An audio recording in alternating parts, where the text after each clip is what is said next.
Série Apocalipse, Revelando Esperança. Lição 20. Quando o Deus de amor castiga. Parte 4. Quando o Apocalipse fala do fogo eterno, o faz numa linguagem que confunde aqueles que creem que este durará toda a eternidade. Felizmente, no mesmo livro, se explica o que Deus quis dizer, para que não fique dúvida a este respeito.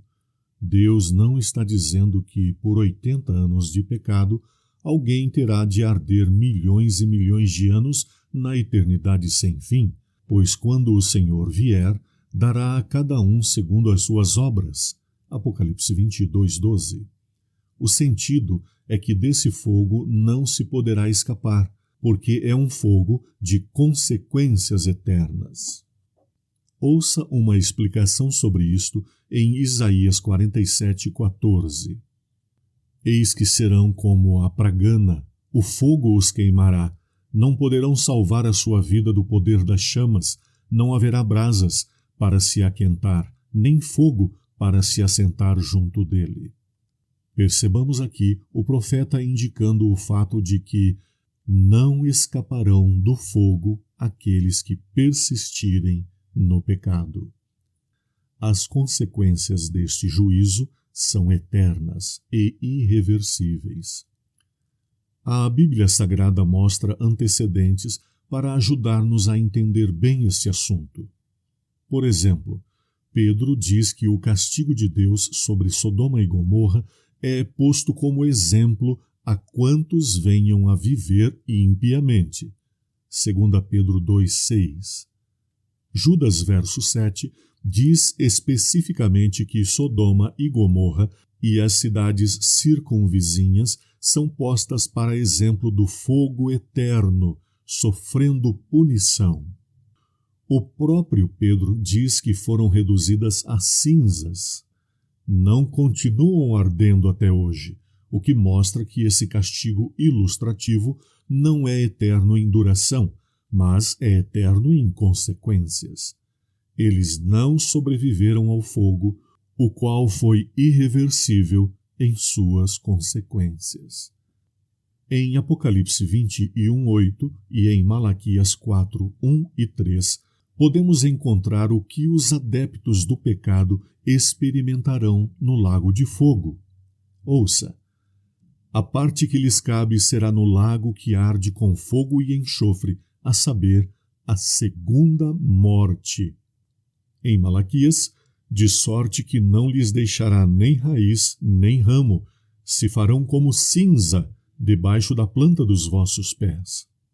Só os vencedores em Cristo não sofrerão o dano da segunda morte. Apocalipse 2:11.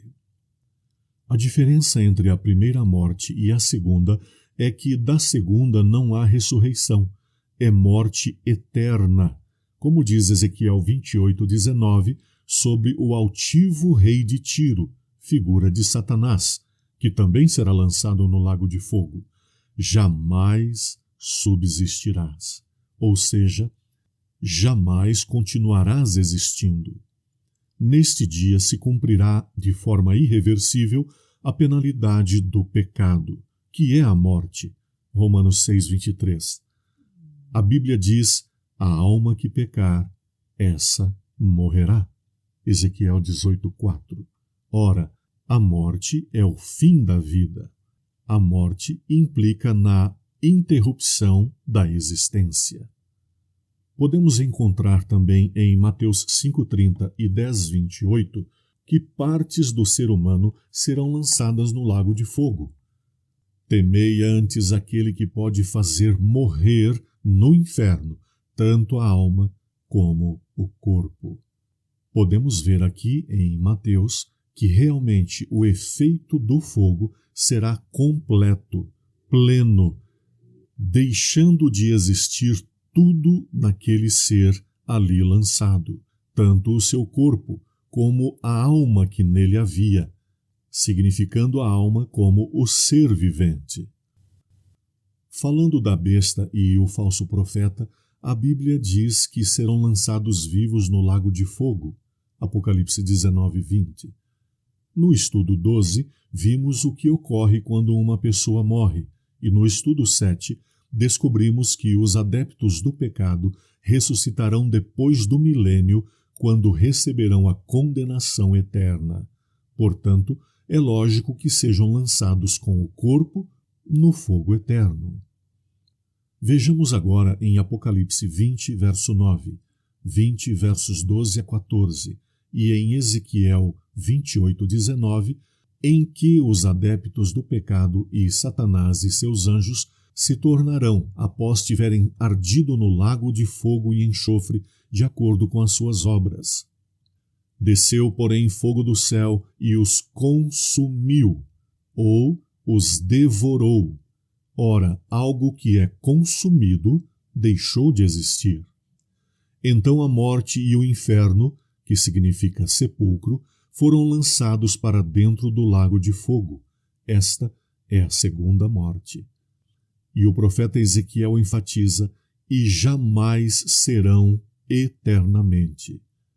Ou seja, deixarão de existir completamente. Um fogo que não se apaga é um fogo que arde enquanto lhe resta uma partícula de combustível. Quando tudo o que pode ser queimado estiver consumido, o fogo desaparece.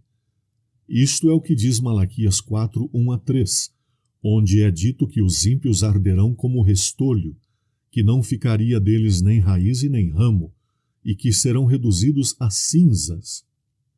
Exatamente o mesmo explica Apocalipse 20. O fogo que cairá sobre o diabo, seus anjos e os adeptos do pecado arderá sem cessar até que os consuma.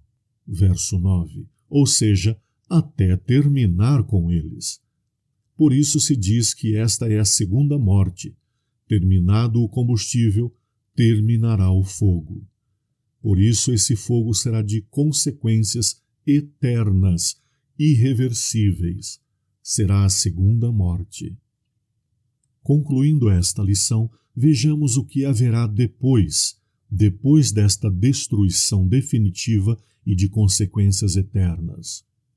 Durante um ataque aéreo na Segunda Guerra Mundial, foi destruída parte da Câmara Legislativa de um dos principais países europeus.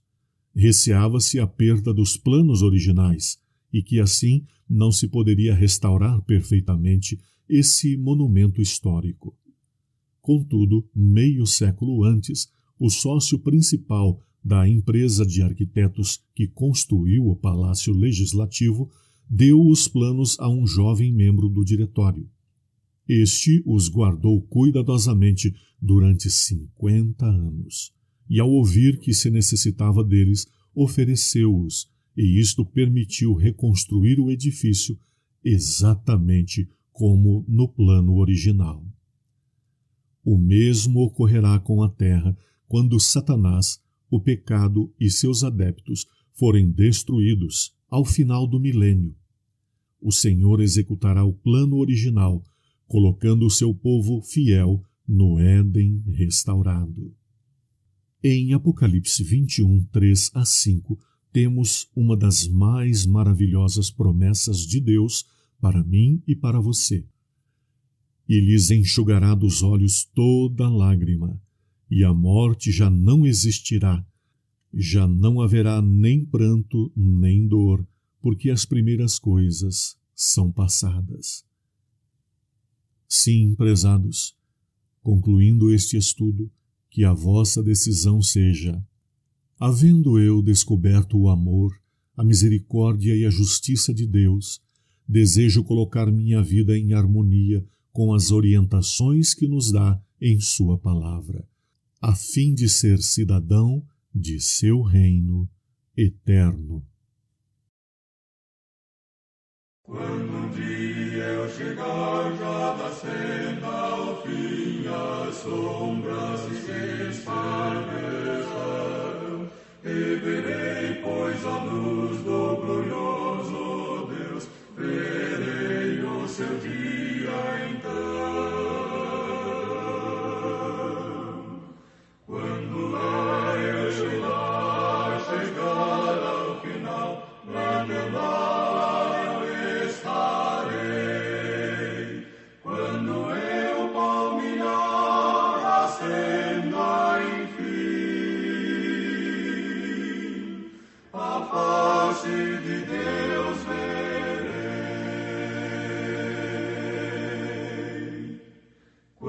dia eu chegar já da senda ao fim, tristezas irão passar. De Jesus eu verei sua face, então, no céu o eterno lar. Quando eu chegar ao final, lá eu estarei. Quando eu palmilhar a senda, enfim, a face de Deus